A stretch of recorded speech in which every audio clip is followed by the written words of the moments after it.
Bruno Cabral, antes de mais, muito obrigado por estares connosco no Em Off. Obrigado.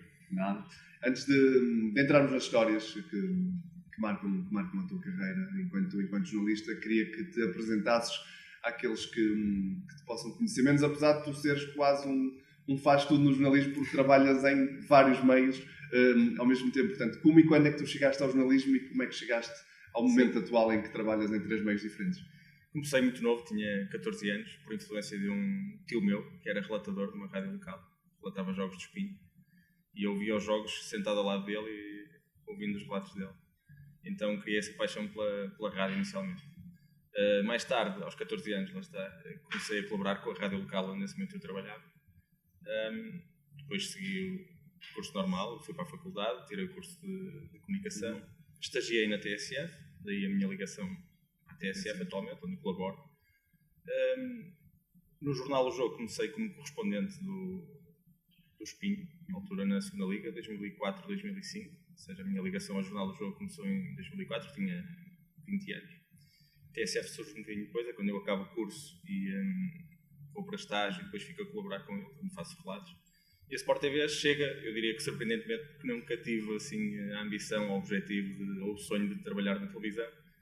Mas um dia recebi o telefonema do Rio Orlando a perguntar se eu queria colaborar com a Sport TV.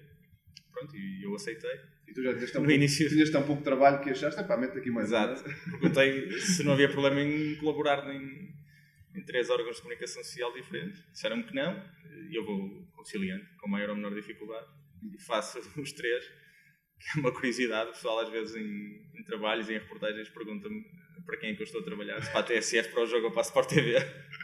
Eu próprio muitas vezes de manhã acordo e fico na dúvida, hoje é para quem? Sim, até porque depois são registros completamente diferentes, portanto acredito que mesmo mudar ali o chip. Exatamente. Portanto, tendo em conta essa experiência toda, ia-te perguntar, fazer a primeira questão do programa mais concreta, que é qual é a tua história mais divertida, ou mais louca até, que tens para nos contar?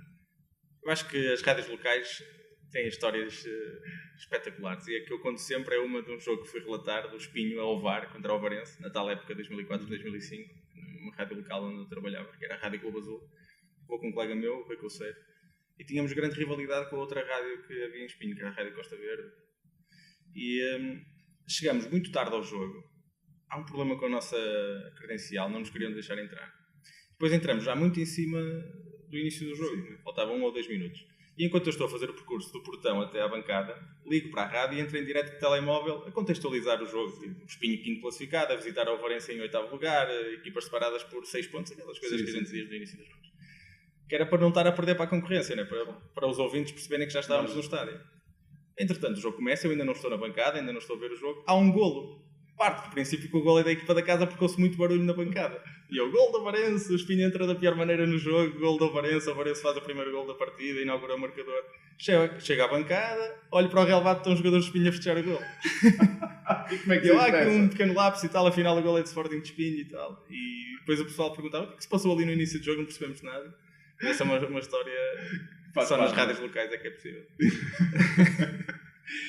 Da mais divertida àquela que te inspiram mais cuidados e em que tiveste, se calhar, mais medo no exercício da profissão? Tens alguma?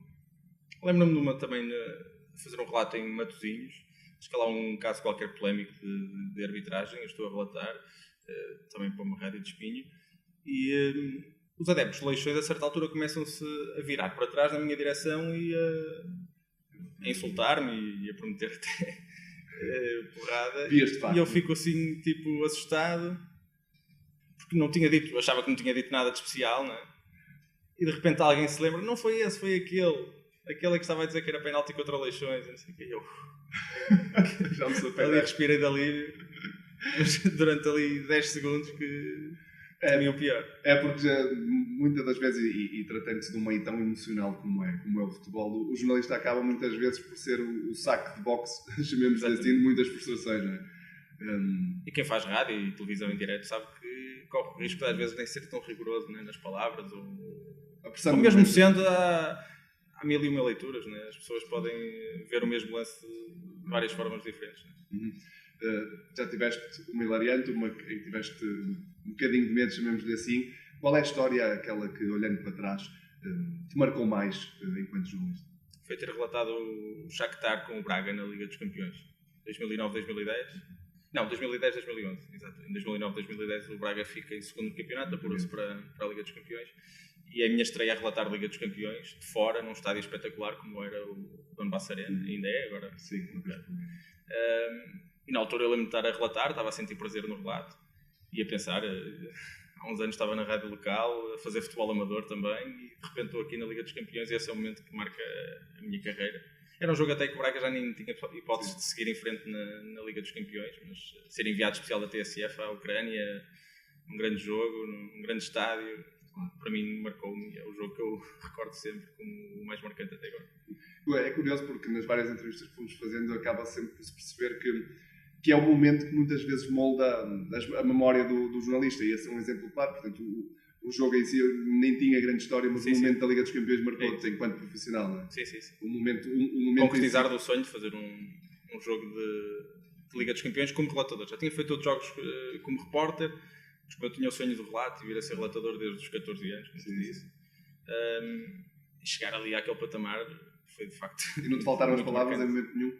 Não, acho que não. A próxima pergunta vai um bocadinho ao encontro disso, e acredito que faça parte, que é: qual é o maior gozo da profissão de ser jornalista?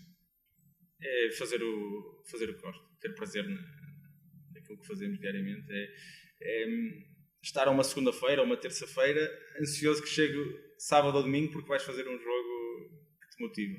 E isso aí acho que dificilmente... É manter aquela infância, não é? Que estamos sempre à espera também do próximo fim de semana para ver futebol, não é? Exato. É trabalhar sem a sensação de estar a trabalhar. Não? Isto é difícil de explicar, mas é um bocadinho isso, não é? Como dizia o outro, escolhe uma profissão que amas que nunca vais trabalhar na vida. É um bocado por aí. Para terminar, e tu tens uma carreira, apesar de tudo, já com alguns anos, mas ainda és um jovem, chamamos assim, na profissão. Tens alguma referência no jornalismo ou fora dele onde vais beber para o teu trabalho, ou és um self-made man? Não, vou acompanhando. Quando era miúdo, acompanhei relatadores que na altura estavam na rádio e também faziam narrações televisivas. Lembro-me do Rui Cerqueira, do Orlando, do Carlos Daniel, do Pedro Figueiredo. Mais tarde comecei a ouvir muito Pedro Sousa, João Ricardo Pateiro. Pronto, foram assim as minhas principais referências. E hoje em dia vou seguindo os meus colegas, né? Aqueles com quem lido diariamente e de quem sou até amigo de muitos, e que respeito bastante, e qualquer dúvida que tenha, tiro com eles. Eu vou-te fazer uma pergunta maldosa para terminar. Apesar de eu adivinhar a tua resposta, dos três meios em que trabalhas, portanto, televisão, imprensa e rádio, qual é, apesar de tudo, aquela que preenche mais o teu coração? Por tudo o que eu disse até aqui, acho que já deu para perceber que é o relato da rádio. Não é só a rádio, eu acho que fazer relatos na rádio é... Porquê? Porque qual é a emoção especial que eu acho que é a atividade que mais nos aproxima do jogo. Estamos mesmo a viver o jogo, da ideia que estamos quase a jogar o jogo, não é? Estamos a participar nele. Eu acho que isso é o maior gozo do que fazer uma reportagem. Também gosto, não é? Também é trabalho na mesma, não é? Mas, tendo essa possibilidade de fazer o relato, sentes parte integrante do jogo. Exato. Isso aí é um prazer enorme. E é de facto, de tudo que faço, aquilo que mais me motiva. Bruno, muito obrigado por teres vindo amanhã. Obrigado eu mais uma vez. Obrigado.